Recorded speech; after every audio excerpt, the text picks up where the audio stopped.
ትሩ ላቭ እውነተኛ ፍቅር ይዘልቃል። በጣም የራሱን አሳልፎ ይሰጣል። መሰጠት አለው። ኮሚትመንት አለው። ገንዘብ ላይ ኖረው ይችላል። ለፍቶ የመጣ ሊሆን ይችላል። ክብሩን ከጠበቀችለት በጣም ጥሩ ይሆናል።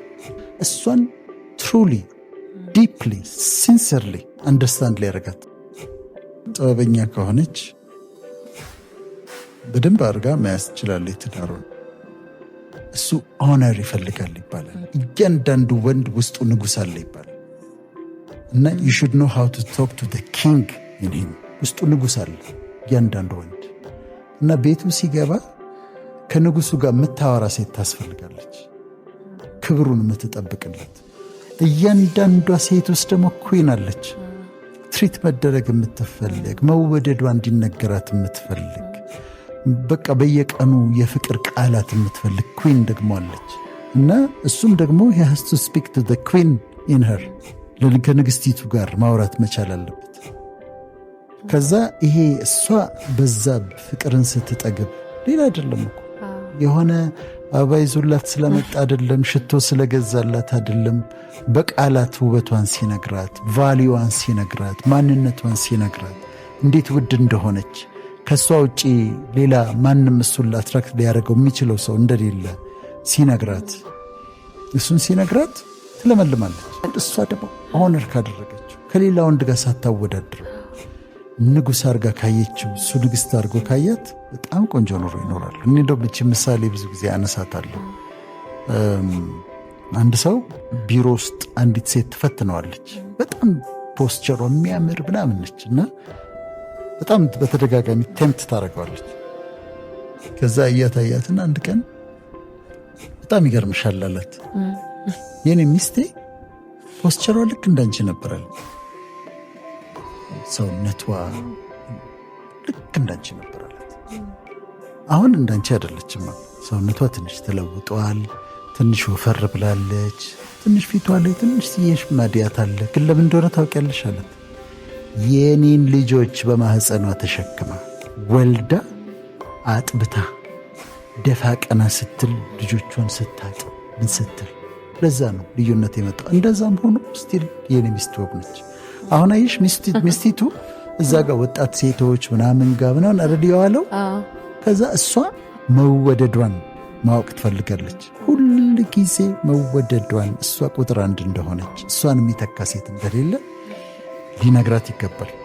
and it's good to be romantic በጣም ያስፈልጋል። ከዛ ደግሞ እሷ ደክሞታል፣ ምንድነው ምናልባት መኪና እንኳን የለው ይሆናል። ኦነርስ አንዳንድ ቤት እኮ ስትገቢ ትደነግጫለሽ። ባሏን እንዴት እንደምታከብር። እኔ አሁን አንድ ወዳጅ አለኝ፣ ዶክተር ነው፣ ቢዝነስ ዓለም ውስጥም አለ። ቤታቸው ሄጄ ሚስትየው እንዴት ትሪት እንደምታደርገው እንዴት ትሪት ሌላም ደግሞ አለች፣ በጣም ወዳጄ ነች ለኔ እና ሄጃለሁ ቤታቸው። ባልየው እንዴት እንደሚያዝ በቃ የእውነት ንጉሥ ነው፣ የደንበኛ ንጉሥ ነው። እሱ ደግሞ እሷን እንዴት ትሪት እንደሚያደርጋት ብታይ ደግሞ በቃ ልዕልት ነች፣ ቴጌ ነች። ይህንን ካደረጉ ፍሎሪሽ ያደርጋል። እግዚአብሔር በምድር ላይ ከሰጣቸው ነገሮች፣ መልካም ነገሮች መካከል አንዱ ሮማንስ ይመስለኛል። ይሄ ሮማንቲክ የሆነ ህይወት፣ የፍቅር ህይወት፣ እነሱን መንከባከብ ያስፈልጋል ብዬ አምናለሁ። አንዱ መሰረታዊ ነገር ሊስኒንግ ነው። አሁን ባልና ሚስት ቁጭ ብሎ እያወሩ ነው አይደለም? እሷ ምንድን ነው ልትለኝ የፈለገችው ብሎ ማዳመጥ አለበት።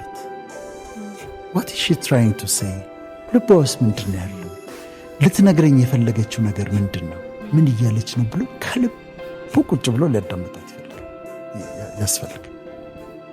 እሷን ለማሳመን እንዲህ ነው እኮ ወይም ደግሞ መፍትሄ ለማምጣት መሞከር አለበት። እሷም ደግሞ እሱን አንደርስታንድ ልታደርገው፣ ልታዳምጠው ይገባል። ምንድን ነው የሚፈልገው? ፍርሃቱ ምንድን ነው? ጭንቀቱ ምንድን ነው? ፍላጎቱ ምንድን ነው? አምቢሽኑ ምንድን ነው? ኮሚኒኬት ከተደራረጉ አብዛኛው ችግር ተወግዷል። ባናኗራቸውም ኮምፓቲብል ከሆኑ ማለት ለምሳሌ ልጆች አሉ፣ እሷ ልጆቿን ቴኬር ታደርጋለች እንበል፣ እሱ ቢዚ ነው እንበል፣ ልጆቹ ይሰራል፣ እሱ ሲሰራ ሻይ ታቀርብለታለች፣ እሷ ልጆቿን ያግዛታል። በአንዱ የጎደለውን እንዲሞላ ማድረግ ነው። ስለዚህ ኮምፓቲቢሊቲ ያስፈልጋል። ፍቅር ወደ ኮሚትመንት የሚያመጣ ዲፕ ኢሞሽን ነው። በሁላችንም ህይወት ውስጥ አንድ ጊዜ የወደድናት ሴት ትኖራለች፣ የማትደገም ትኖራለች። አንዳንድ ጊዜ ላናነሳት ሁሉ እንችላለን፣ ላትታወቅ ትችላለች በስቶሪያችን ውስጥ እና እንደዛ ትኖራለች። ግን አይነቶቹ ይለያያሉ። የፍቅር አይነቶች ለምሳሌ 30 ዓመት አብረው በፍቅር የሚኖሩ ሰዎች አይተሻል። አሁን በጣም ብሪፍሊ ካነሳ ነው ሰልፍ ላቭ አለ፣ ራስን መውደድ። ፊሎስ አለ ወይም ፊሊዮስ አለ፣ ፍሬንድሺፕ ላቭ ነው። ከዛ ኢሮስ አለ፣ አፌክሽን የሮማንቲክ ላቭ ነው። ከዛ ፕራግማ አለ። ፕራግማ እነዚህ አሁን 30 ዓመት በፍቅር የሚኖሩት ቱት አድርገው ተሰዓት በኋላ ወክ ሲያደርጉ የምታያቸው ባልና ሚስቶች አሉ። እነሱ ያኛው ፕራግማ ላቭ ነው ያላቸው። ከዛ ፋሚሊ ላቭ አለ፣ ስቶርጌ። ከዛ ደግሞ ኦብሰሲቭ ላቭ ደግሞ አለ፣ ማኒክ ላቭ በጣም የሚቀና ለምን አየሽው? ለምን ስልኩን አነሳሽ? ስልክ ስደውል ለምንድነው ስልክሽ ያልተነሳው? እንዴት በጣም ፖሰሲቭ የሆነ አስጨናቂ ላቭ ደግሞ አለ። ዋን ሳይድ ብዙ ጊዜ እሱ ደግሞ ዋን ሳይድ ደግሞ ለብቻው አለ። ይሄኛው ኦብሰሲቭ ላቭ በቃ ኦብሰስድ ሆኗል፣ በአንቺ ኦብሰስድ ሆኗል። ሀሳቡ ጋር አንቺ ነሽ። ስልክ ካላነሳሽ ከሆነ ሰው ጋር ነሽ። ቅናት አለ፣ በጣም ከፍተኛ ቅናት አለ። የሆነ ሰው ስላየሽ ይናደዳል። እሱ ስላየሽ ይናደዳል። አንቺ እኮ አይደለሽም ያየሽው፣ ሰውየውን ያየ። ከዛ ያኛው ደግሞ ዋን ሳይድድ ላቭ ደግሞ አለ። ዋን ሳይድድ ላቭ ደግሞ አንቺ እሷ ወዳው እሱ አይወዳትም፣ ወይ ደግሞ እሱ ወዷት እሷ ደግሞ አልወደደችው። ይሄ ሌላው ደግሞ ኢንፋቹዌሽን ነው ይባላል። ኢንፋቹዌሽን ደግሞ ለትንሽ ጊዜ ነው፣ ለአንድ ሳምንት ምናምን። ድንገት ተገናኙ፣ አይኑ ላይ ነች፣ ወዷታል፣ ፍቅር የያዘው መስሎታል ከ15 ቀን በኋላ እና ይሄ ፕራግማ የሚባለው ረጅም ጊዜ የሚኖሩበት ፍቅር በመላመድ ይመጣል። ጓደኛ ይሆናሉ፣ ይዋደዳሉ፣ ታስብለታለች፣ ያስብላታል።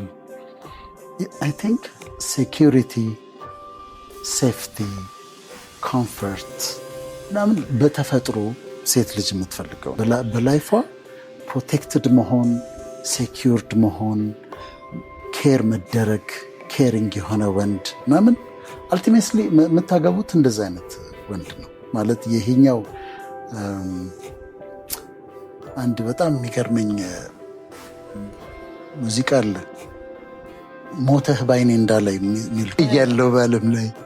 ይሄ በእኔ በኪነ ጥበብ የመጨረሻው ደረጃ የፍቅር መግለጫ ይመስለኛል።